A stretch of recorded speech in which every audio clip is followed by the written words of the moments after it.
बोलो जगन्नाथपुरी महाराज की जय। नए लोग चैनल को इस तरह सब्सक्राइब कर बेल आइकन दबाकर ऑल वाला नोटिफिकेशन चुनें।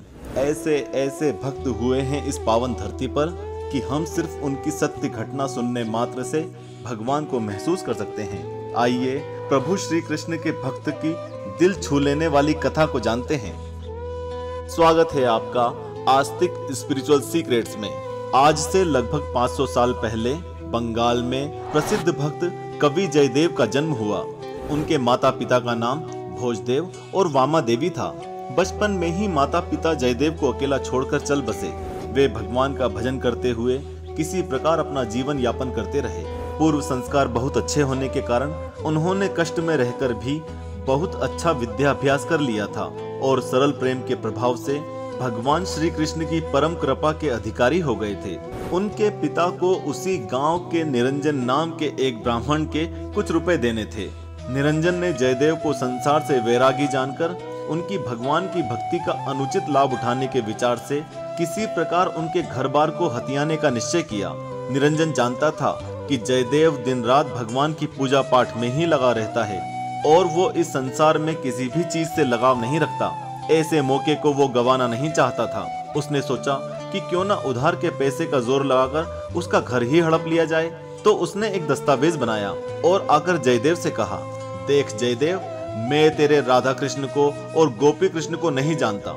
या तो अभी मेरे रुपए ब्याज समेत दे दे, नहीं तो इस दस्तावेज पर हस्ताक्षर करके तेरे घर द्वार पर मुझे अपना कब्जा कर लेने दे। जयदेव तो हमेशा से ही इनसे अछूते थे। उन्हें घर का रत्ती भर भी मोह न था। उन्होंने कलम उठाकर उसी क्षण दस्तावेज पर हस्ताक्षर कर दिए। निरंजन कब्जा करने की तैयारी से आया ही था। उसने तुरंत घर पर कब्जा कर लिया। इतने में ही निरंजन की छोटी लड़की अपने घर से दौड़ती हुई आकर निरंजन से कहने लगी, बाबा जल्दी चलो, घर में आग लग गई, सब जल गया। भक्त जयदेव वहीं थे। उन्होंने सब सुना। उनके मन में द्वेष, हिंसा का कहीं लेश भी न था। निरंजन के घर में आग लगने की खबर सुनकर वे भी उसी पल दौड़े और जलती हुई लाल लाल लपटों के अंदर उसके घर में घुस गए। जयदेव का घर में घुसना ही हुआ कि आग वैसे ही गायब हो गई जैसे जागते ही सपना गायब हो जाता है। जयदेव की इस अलौकिक शक्ति को देखते ही निरंजन की आंखों में पानी भर आया। अपनी अपवित्र और लालची करनी का पछतावा हुआ। निरंजन जयदेव के चरणों में गिर पड़ा और दस्तावेज को फाड़कर कहने लगा, देव, मेरा अपराध क्षमा करो। मैंने लालच में आकर थोड़े से पैसों के लिए जानबूझकर बेईमानी से तुम्हारा घर द्वार छीना।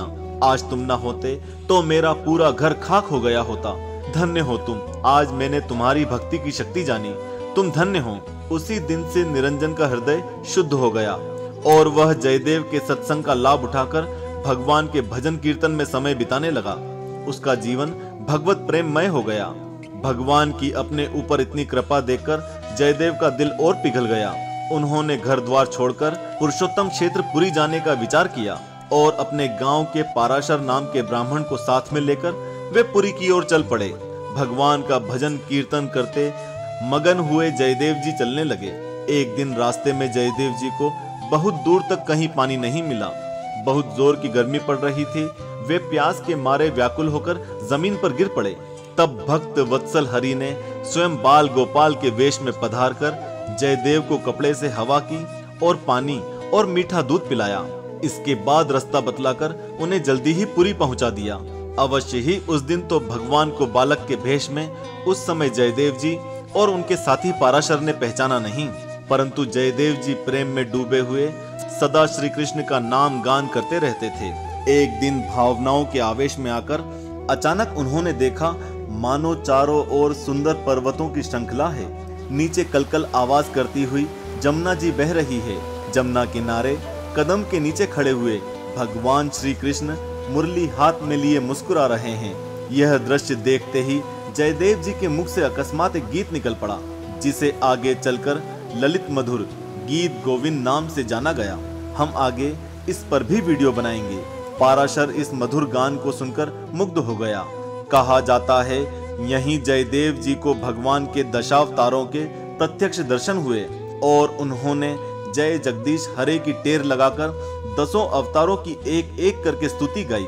कुछ समय बाद जब उन्हें बाहरी ज्ञान हुआ तब पाराशर को साथ लेकर वे आगे चल पड़े भगवान जगन्नाथ जी के दर्शन करने। भगवान के दर्शन प्राप्त कर जयदेव जी बहुत प्रसन्न हुए। उनका हृदय आनंद से भर गया।